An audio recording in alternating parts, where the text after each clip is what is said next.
Hi, and welcome back to the Wild West Tennis Podast, brought to you by QualityShot Tennis. Today, this shouldn't be a big surprise. We have Mr. Canada. We have Stephen from The Slice. Man, I mean, this is such an honor to have you, of all people, on the podcast this week. What's it been like for you post Davis Cup, euphoria? Yeah, it's been awesome. It's been a great week for Canadian tennis. Obviously, we felt confident coming into the Davis Cup finals that we had the team that could win it based on the other teams that were there. But actually coming through two really tight matches ties at the beginning, beating Germany, just squeaking through, beating Italy in three matches. And then kind of sweeping Australia. Just kind of a dream run. And yeah, Felix was the star. Like, he won all of his matches, didn't even get broken in singles. So yeah, just a huge performance. And I know from all the people in Canada that have been building into this for like literally decades and decades to try and get a result like this. I think the numbers, we've been competing in the Davis Cup for 109 years, and this is our first title. So yeah, it's pretty amazing week for Canadian tennis.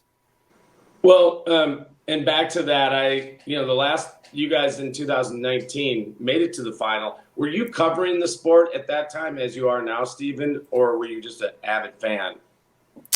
I was covering, we were covering the sport then. And yeah, I remember watching Shapovalov and Pospisil specifically make a lot of magic in that run and get us to the finals, which was a pretty big result. And then I think they were playing Spain in the finals where they had Rafa and whoever else was their second fiddle, maybe RBA, who was tough. So that was a really tough team. So that was like a good result for Canada to get to the final. Would have been absolutely a big upset and a huge victory if they had won. But yeah, I think that really showed Canadians and our players that, they can do it. They just got to put it together and have the team there. And so this year now, the 3 years later with Shapovalov being much more of a seasoned pro, not a veteran by any means, but like much more of a week in, week out, year in, year out, top 25 level player, top 20 level player. And then Felix now being like, a solid week in, week out, top 10 player, going up the rankings every week almost. They had no reason why they shouldn't believe that they could do it. And then they just put it together and did it, which is, that's the hard part. And so super crazy. Well, yeah, they, looking at it on paper, I thought it'd either be the U.S. or Canada that would win. The format, it's different, of course, but it did produce a lot of drama. If you don't mind going back and talking about that first tie with Germany, and you guys were down a set in the doubles. You were pretty close to facing elimination, and Chapo and Pospisil. Chapo just went off. Do you want to talk about that conclusion of the doubles match? Yeah, for sure. That was an amazing turnaround in that match, is what they talk about, because Shapovalov was talking about how they just once they were down that set, they started to really just find a level that felt dreamlike for them. Like, they felt like they couldn't miss a shot. They were playing exactly the way they wanted to play. I think Shapovalov started that match really well. He was kind of carrying the team, and then Pospisil was lagging behind a bit. He looked like he kind of just had low energy, and it hasn't been the best year for Pospisil. He's definitely older now. I think he's around like 33 or something like that. But he was able to find energy and then start to really show why he's considered a super solid doubles player. He has won Wimbledon as a doubles on a doubles team with Jack Sock, if you remember that. So he started to show his class. And then, I think just the top level of Shapovalov and Pospisil was higher than the doubles specialist Putz, and I forget the other guy's name for Germany. And they kind of just took it away from them in that second and third sets there. And so it's a pretty crazy turnaround, because Canada was like on the ropes, right? In that tie, they were almost out of the Davis Cup. And then they were able to squeak through and keep the magic alive, which was really cool. Yeah, it was really exciting. And for Chapo to step up and just be so electric in that doubles match was exciting. And you mentioned having a veteran like Pospisil there gives you a lot of confidence when you're his partner. You also mentioned, I listened to your podcast that you did after I think it was the night after, or maybe the night you guys had won. And you mentioned that you had talked to the Davis Cup captain. Was that doing with the virtual, the remote thing, or did you talk to him one-on-one? No, I just asked him a couple questions during the press conferences, the virtual. So I asked him one after the German match. I asked him, because he chose Shapovalov to play with Pospisil in that doubles, and I said, was 2019 playing into your decision there? He said yes, and then I asked him some fun questions after they won the title, like, are you going to show the boys how it's done at the pub after this? I loved it. That was so awesome that you were able to share that on your podcast, because I've done and before we get done with this podcast, I'd like to talk a little bit about the virtual media room experience that you had. I've only experienced it once, so we can maybe touch on that before we get off. But it really was hysterical. And you didn't tell us exactly how hoarse they really sounded. But the first guy, he couldn't even talk. He sounded like me right now. I'm a little hoarse in general. Yeah. It really was. You didn't overbill it. Like, they sound like they'd been literally at a rock concert or something. You know what I mean? Yeah. And was that, and to add more to the question, were there other Canadian journalists on site? And there must have been others doing it remotely, I'm guessing. I think there was only one on site, and they were a French person. I don't even know who it was. So most of us were online, and yeah, it was pretty funny. But I've heard secondhand that when. So I had done an interview with the two bench players on Canada, who were Alexis Galarneau and Gabriel Diallo, and they were both like they couldn't speak, they lost their voice, and it was pretty funny. And so when they spoke, I think one of the other journalists who was actually there in person said like the whole room just like burst out laughing. It was like really funny. So I don't know. To me, that was like the funniest moment of the week. That was so awesome. It really was, and it just, you could hear the whole team cracking up. And then I think you told us in your report that they had like a 6 a.m. flight. So they were just gonna keep the party going as it were. I mean, yeah, I mean that's what he said. He said they got that's what they said on the press. They said they got a 6 a.m. flight, and whatever time it was. I actually don't think it was too late at that time. It was like probably the afternoon there, or maybe the evening. But yeah, they said they were gonna go all the way until the 6 a.m. flight, which I think is pretty funny. That is, unless they got business class back where you can lay down the seat and fall asleep, that'd be awesome. If they didn't, though, it'd be a pretty rough flight home, I would imagine. You'll like this. It's a nice segue for me. In 2002, I was in Brazil for a Davis Cup tie between Brazil and Canada, and just to get back into the world group. So it was in September after the U.S. Open, a couple weeks. And to tell you how depleted your team was at the time, Nestor was playing singles and doubles. And a lot of people don't realize how good Nestor is, period, as a tennis player. Right. Forget about him being one of the all-time greatest doubles players with great hands and an awesome serve. The guy hung pretty tight playing on slow red clay. But that's not really what I'm going to talk about. I was on the same flight back with your guys, with your team. But Nestor wasn't on that flight, but the rest of the guys were, and I think Grant Connell was the team captain. Oh, yeah. Yeah, there were a few cold beverages being knocked down with those guys. But they were so cool. That team, again, it's an 0-2 team, and they didn't do well in that tie, but they were so accessible. I happened to be sitting next to them. They remembered me from the press conferences, and that was awesome. So really. So you had a few cheers with them. Yeah, I did, but I couldn't keep up, and it was just amazing to get that sort of one-on-one opportunity early in my career. But I wanted to ask you a bit about. Do you think, how long has Frank been the captain? Has it been about 5 years? Yeah, I'm not sure exactly. I'm honestly not sure exactly. I'm not sure if he was the captain in 2017. And then the last time I really paid attention was 2019, which I think he was the captain then. But I don't think it's been too long. I should know that. Yeah, no, he was. Sorry, I didn't mean to put you on the spot like that, because I remember watching him as a player, and I always thought he was an unlucky guy because I thought he had a big game. He's well suited in this role. So do you imagine he'll stay pretty active as a Davis Cup captain? I mean, I imagine with the success. I would imagine. I mean, it's like if you take the team to the World Championships, right? They won the title.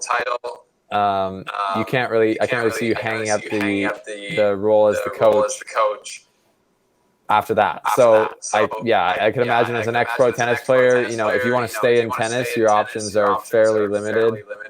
And if you're the coach of the World Championship team, can't see why you wouldn't want to keep doing that. So he's super pumped up. If you can see him, like he's he's getting as fired up or more fired up than the players on the court. And he made all the right calls this week, allegedly. He put the doubles teams out there that got the win both times, and then obviously just keeping Chapo and Felix playing the singles was like the kind of no-brainer choice. But got the win, which winning is what matters at the end of the day. I agree. I think he did a fantastic job, and that's why I assumed that you would give us that positive feedback that he'll keep that job as long as he can, because he made some difficult decisions. It's really, if you look back at a lot of these, they were so close. All the except for the final, most of these matches went the distance, and they had to play the doubles. You guys stepped it up so big in the final. And that's the last thing I'd like to mention is that Chapo got on the board in singles. It sounds like Frank didn't lose any confidence in Dennis. And it was a matter of time before he would get it right in the singles. What was the feeling in your mind about Dennis and why he was struggling a little before that final against Australia? Yeah, I think both of his losses were pretty tight, right? And they're both against players who you can lose to, obviously. Like, they're both big game players. Struff has a massive game, obviously, so indoor hard court, it's going to be always tough against him. And then Sonego, he's had a terrible year, I think, for his standard, but he is a player, obviously, who's super athletic, can play very well. So both those losses, they're bad. They're not great losses, but they're it's not against somebody who's 300 in the world, who's just what the heck, so I feel like Shapovalov, that he was never going to not play on Sunday. I think that'd be pretty crazy to put Vasek Pospisil out there against Kokkinakis, because that's a total toss-up. Shapovalov should beat Kokkinakis, although Kokkinakis can kind of beat anyone in the world, it seems, on his day. He came out there and proved that he should be the guy and to play second, and he stepped up and he got it done. It was actually a pretty comprehensive win there. He returned super well and just played that style of tennis that he brought through the end of the ATP season that did him so well, making the Vienna final, playing some really Stockholm, I think semifinals, 2 finals in Asia or something like that, final, semifinal. So yeah, he was playing good tennis at the end, and he finally showed that in Davis Cup and helped get the win. Yeah, you got it right. The 2 finals in Asia, and I think one was against Medvedev, and then the in Tokyo he got to the semis. So you're right. He came in on fire, and I believe that got him back into the top 20. I think so, yeah. And for Chapo, boy, what a shot maker. They both really had a great fall. Felix and Chapo.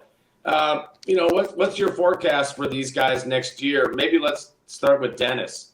We were talking about him. What do you think 2023 will look like for Dennis?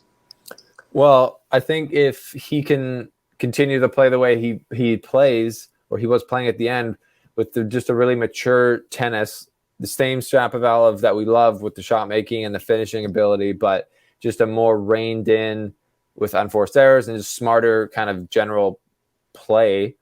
I don't see a reason he can't get back and challenge for the top 10. So that's my goal for him would be next year to crack the top 10 again. I think he's done it before. He's made the semifinals of a slam before. People forget that. I think people love to pile on Chapo when he plays bad, because it's kind of spectacular when he's just missing a ton and he can't put anything together. But when he reins that in, he can really take it to anyone on tour. So, he beat Australian Open last year, beat Zverev, he beat Nadal and Clay this year. He's taken it. Djokovic, they had a pretty, it was 3 sets in Wimbledon, but he should have won that first set for sure. I don't know. I think top 10 is realistic for him, and I'll just hope that he just plays the way he knows he was at the end of 2022 here. I agree. He's such a fan favorite. Just that stylistic play. The backhand is somewhat reminiscent of Wawrinka. The serve, some people compare it to McEnroe's. Not so much the motion, but the effectiveness of his lefty serve. And he's just the kind of person. I don't care who he's playing. I'm going to watch Denis Shapovalov play. Right? Yeah. It never disappoints. Who's coaching him right now? I think I may have asked you that the last time. Does he have a coach? Yeah, it's Peter Polansky, who is kind of his friend, and he basically came out of like struggling on the Challenger Tour to coach Shapovalov, and they played through a really tough time. So yeah, he's his full-time and only coach now, I think. Excellent. So to Felix, who, as you mentioned, had such an amazing fall himself, he was one of the hottest players, and he ended the year at number 6. People like to talk about him just as much as Denis, and I think you're right about that negativity thing. These two guys really take it on the chin, don't they? Because of their immense talent. I think so. Everyone sees their upside. I don't think anyone's bashing Felix anymore. Like I think he shut them up this year very well, winning 4 singles titles, 2 team titles. Like, if you think about it, the ATP Cup, that's an ATP title. And then the Davis Cup, that's a title as well. And then he had 2 ATP 500s, 2 250s, beat Djokovic, beat Alcaraz twice. So really, like, you can't think of him as a player who's not clutch anymore, because honestly, he's been one of the more clutch players in 2022, especially the second half. So yeah, him going into 2023, it's just me and Gil Gross were talking about it yesterday. Like, the crazy thing is he still has areas to improve in his game, which is amazing when you think he's number 6 in the world. He's that lethal on the court right now, but he still has like fairly big improvements that he can make in his backhand. His backhand, his return of serve can get better. His second serve can get better. And then he can just do everything better probably as well with the forehand and the serve as well. Like, he can just keep improving those slightly. But he said this year now, I think in an interview that I saw, he believes he can be number 1 in the world. And, at the beginning of last year, it was like he was very close to winning a slam or being number 1 in the world. But would it shock you if he won a slam next year? It wouldn't shock me. It would be like, oh, I think that's a big step. Like that's a huge step. Maybe a little bit unexpected. But I think going into Australia, he's in the top 5 of contenders for sure. Has to be, in my opinion. Oh, I couldn't agree more. I mean, I don't think any one of us would be shocked if he reached a slam final and then won one. I mean, he's been so close with the semifinals, and having a match point on Medvedev at last year's Australian Open. He's been knocking on the door, and I read one of I think it was your article on your Monday. You put out the newsletter on Mondays. Yeah. And I think he mentioned when you had interviewed him at some stage that he likes the leadership role. And I like that comment from him. What qualities do you think, you talked about his game, whether he could improve, the stroke wise, but can you talk a little bit about his mental toughness maybe, or why he is a good leader? Yeah. I mean, I think he's just a great player, and he's a great guy. Like, he is, here's a story from behind the scenes for you. So in Basel, I was there all week with him when he won. I was the only Canadian reporter there. And I'd asked him, we were doing like mixed zone after each match, and like he would come up and we'd like dap it up after he won. I was like, dude, great play. Like, you crushing it. He's like, yeah, man. And then he won. And then, so he's sitting up there, and then there was more reporters there in the final press conference than the other weeks or the other matches. And then, so basically I don't get chosen. She goes through and I don't know what was going on there, but she was picking everyone else and she didn't pick me. And then she was about to switch to a different language, to French, I guess. And then Felix goes, wait, like like you haven't picked him, and he makes her let me ask questions, which is just like, because he's seen my stuff, like he knows that it's hard for us to get there from across the world, and he's like, why would you not let a Canadian reporter ask questions? So that just shows a bit of how good of a guy he is. I feel like he's very aware of like the world around him. Like reporters don't get paid a lot of money. It's hard for them to be there. So we should, I just made $1 million or whatever. Like let's spend a few extra minutes letting them do their thing. So I really appreciated that from him, and I showed it to class. So when you're a great player and a really good guy, I think he's a natural leader. And then I think in the team events, they're more emotional than singles events. And I think that helps him, because typically when he loses or he's not playing well, he kind of gets tense and he gets locked up a bit, or he has in the past. And I think even when he's playing maybe not his best, or he's down break point or whatever in team events, there's more emotions on the court. And I think that actually elevates his game, helps him not, not overcompensate in a point or try and, overhit. Like he just is like emotional, and he gets like guides that energy into like the big shots and the right shot selection. So yeah, I think that's, I think he just enjoys team events, and then he sees himself as a leader because he's usually the best player on those teams. That's a beautiful answer. Thank you so much for taking us behind the scenes, because I think that's the important thing, especially in a forum like this with the podcast, is I want to hear more answers like that from people. I want them to take us behind the curtain.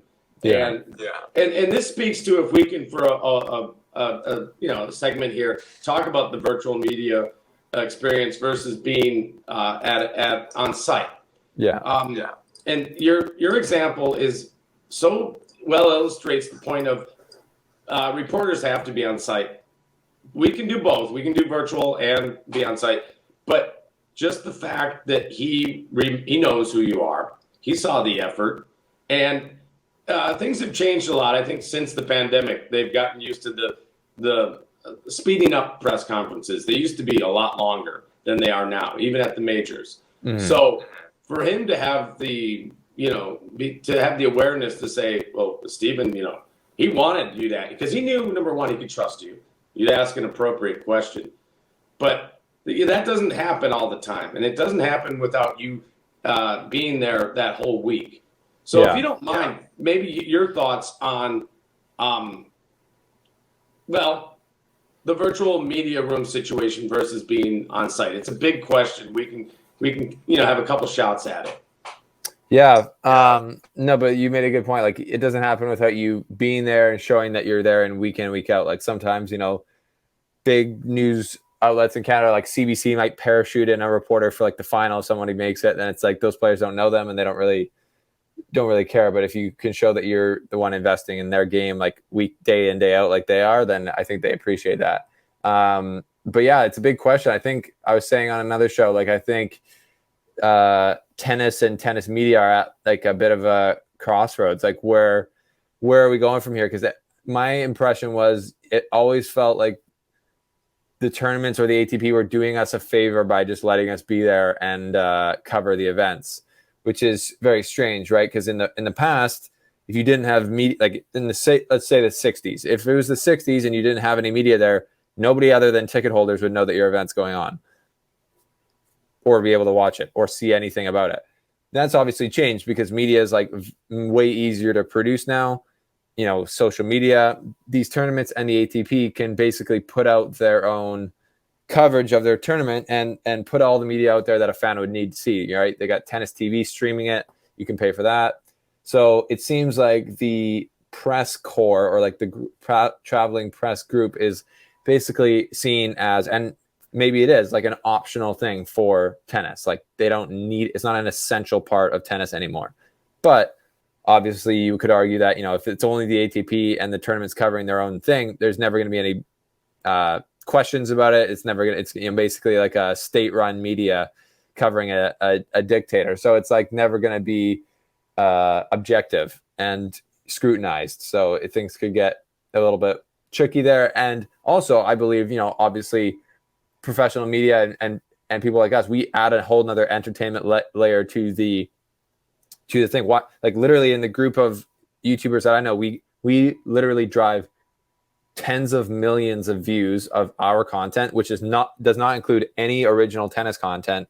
We drive tens of millions of views of tennis fans watching our content, talking about the ATP, basically. So that proves that we bring an added value to the sport, because the fans spend time and money watching us. But then I felt like when we go to these tournaments, a lot of the times it's not all, it's like it is tournament to tournament. It did feel like you can do the basics there. It did feel, though, like a little bit of a grind to get player access. I've heard from other journalists like Christopher Clary of the New York Times. He said, at the French Open this year, he was pretty disappointed with the lack of player access and stuff like that. And I felt the lack of player access at a lot of these tournaments as well. I felt like I really had to hustle the media representatives there to get them. So I almost had to annoy them, follow them up, be like, hey, take me with you. When's this interview happening? Bring me along. So that's what I mean. Tennis media and tennis is at a crossroads, because they want newspaper reporters to come there, sit there, write their articles at a press conference and get the quote and leave. But you don't need to be there to get a quote and leave. That's why show up? Right. So you need to show up to get the understanding of the matches and the tournaments and write your commentary on it. But a lot of newspapers and stuff like that isn't really commentary. It's just saying what happened, which is kind of also pointless and in a little bit of my way. Everyone can just look up on the apps or whatever, what happened, or watch it, or watch the highlights and stuff like that. So I think there needs to be a bit of a reimagination and an evolution of the relationship between tennis media and the sport. But like all things in tennis, progress is hard because it's not controlled by one competent group. It's many slightly competent or non-competent groups controlling it, which is where we're at. I don't know if, Bradley, you see it changing ever from that status quo. You summed it up beautifully. What what Stephen just said, folks. I've only been to 2 events this year, and both were in Mexico. And if you're not on the case, like he mentioned, we don't want to hound anybody. I don't believe that the squeaky wheel gets more grease, but if that's sometimes what we have to do. It is. And I think what happened with the virtual media, with the pandemic and then the virtual media room, I think that they kind of found something that, oh, wow, we can really cut the time that we're allowing, cut the press conferences. And then that means cutting back on the one-on-ones. But without a person like yourself having access to tennis players to build the relationship like you're doing with Felix, the fans aren't going to get what they used to get with people like Bud Collins, beat writers. Myself, I was a beat writer for a couple of years before I switched to TV. They knew who the beat writers were. And when a person like Serena Williams, for example, would have a bad loss, she would look to, his name is Matt Cronin, and somebody has to start that press conference. But with her, it's scary. And they would look at this reporter, a beat writer, Matt Cronin, he still covers the sport. And he had a way of asking that tough question to get it started. I'm going to say one more thing. They also do something now that they never did before. Somebody from the tour, or in the case of Grand Slams, maybe somebody from the ITF, will ask the first question of the player. Yeah. And it's a question that's typically one that would get asked anyways. Is that taken away from us? So I'm going to say everything you said is true, and we don't want to cause conflict with the people that are helping us in communications, but totally. we need this access. And I don't think I think what they're forgetting to realize is the players don't mind that much. And that's why your example of Felix is so on point. He said, wait a minute. And he looked at you and he made that happen. That's vital. So like you said, people are getting all the match information they need, but they want to know who the people are, the players are. Maybe I would ask you this. You've been at these tournaments. How many tournaments do you think you'll go to next year? I know you've moved to Europe now. What's the schedule look like? No, so I'm actually back in Canada now. So, yeah, it'll probably be, there's a slight chance I go to Australia, pretty low chance. And then, I'd go at least to Indian Wells or Miami probably. And then I'll go to the Montreal Toronto event, probably to both.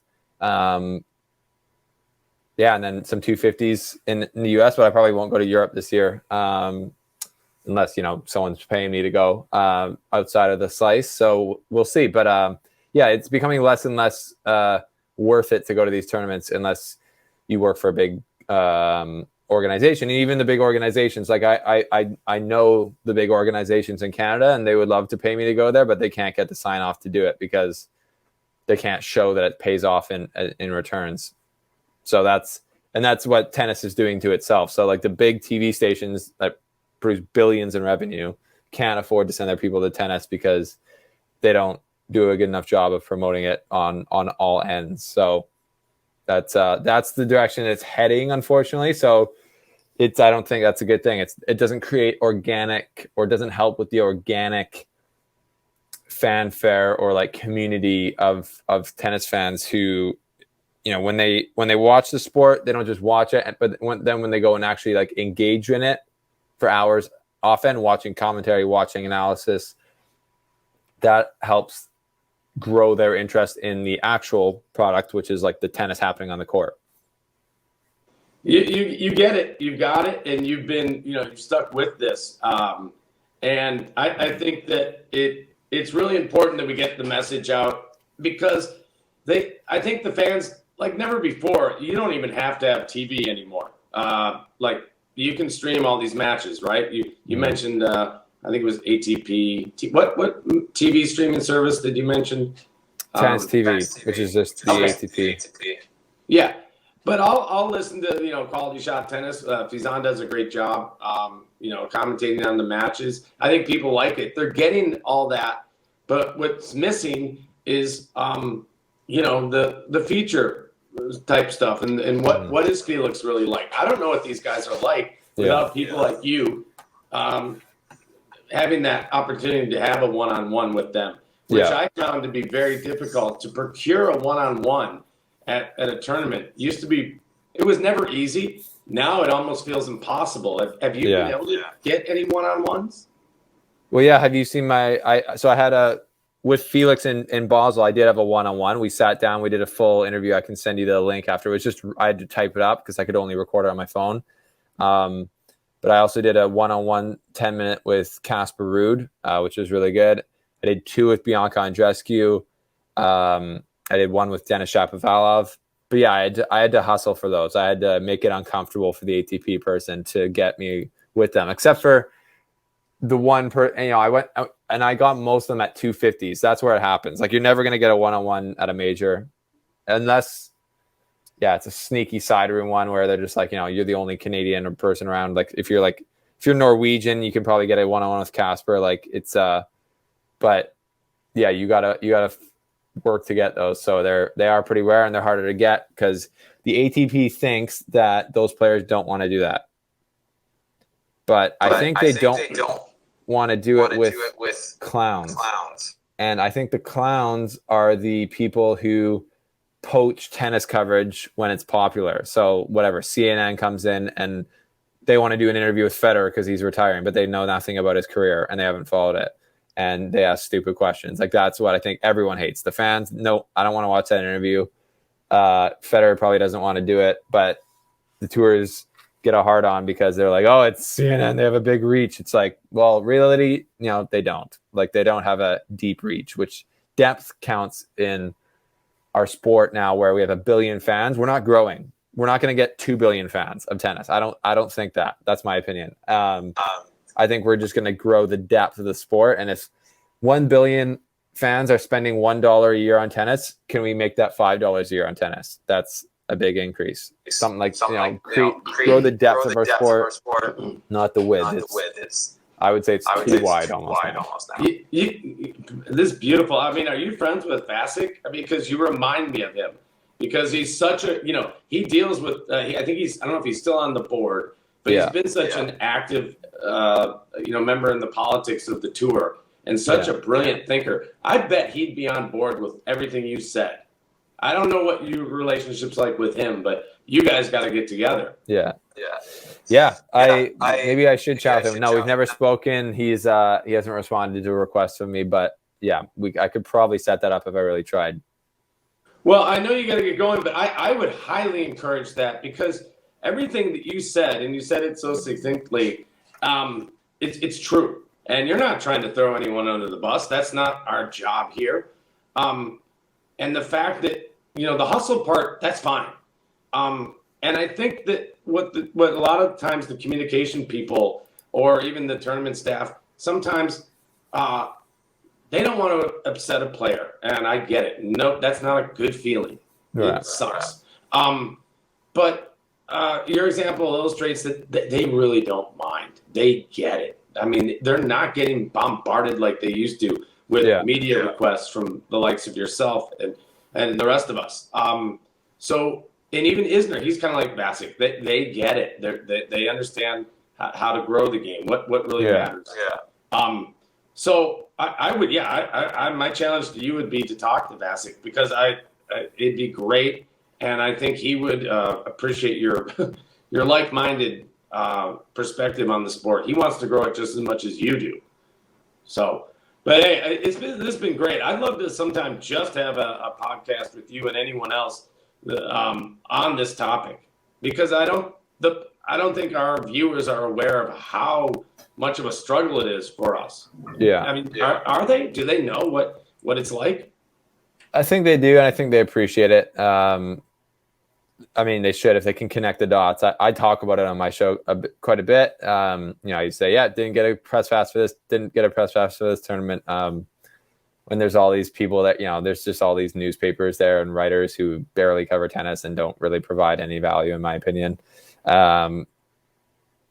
I think they know it's a struggle, but it's a valiant struggle. It's a valiant fight, because tennis is worth it, and it's clearly always mismanaged by people who are like corporate climbing federation junkies, I call them, who are just like, hey, I got a big VP role at this next job. Oh, what's the name? It's Tennis Canada or whatever. Okay, I'm working there now. It's like, I'm gonna use it for the next 3 years to then get a different job at a different thing, and like, it's just like, that's not those aren't the real drivers of tennis growth. Boy, you're right. I've seen the ladder climbing like in the, I first dabbled in it when that time when I met the Davis Cup guys and we were on the same flight, 2002. I've seen so many people do exactly what you said, and good for them. Yeah. And they were fine, but they didn't seem to be in it. They weren't really tennis people. They were climbers, and good for them. Yeah. And that's fine. We're not here to throw people under the bus. But Stephen, I appreciate your candor and your courage. You mentioned that on we could watch your one-on-ones. What's the site again? It's The Slice? Yep, The Slice on YouTube. It's my channel. It's pretty easy to find. And right on the main page is the interview with Casper Ruud. Number 3 in the world. Yeah, and I have to give you a little bit of a hard time. I wore this shirt for you. Okay. I hope you noticed that. Red and white. I did. No, I didn't connect the dots, to be fair. I'm slow. I have long COVID. This is not my good luck shirt. It's actually a bad luck shirt. So I didn't do that for you. Well, I actually did it for you. But I was a little bummed when you introduced the trucker hat. You didn't go with the red and white. And I don't think that was an option for maybe I got to look that up on our thing. I will get that, actually. That's a good point. I don't think that's an option. You introduced the trucker hat for The Slice. Yeah. And it's like a navy blue. Could have been black, because I was watching it on my computer, and I thought, because you said there are other colors available. I'm like, wow, this guy's not like, we're not going with the red and white today. Which is cool. I should get a red one. That's good. You've given me a good idea. I'm going to make one. I'm going to make colorway. Yeah, it's a great hat. So, all right, we're going to let you go. I really appreciate it. I know you're busy today, but thanks a lot for stopping by. Of course. I appreciate it, Bradley, as always. Happy to be on Quality Shot.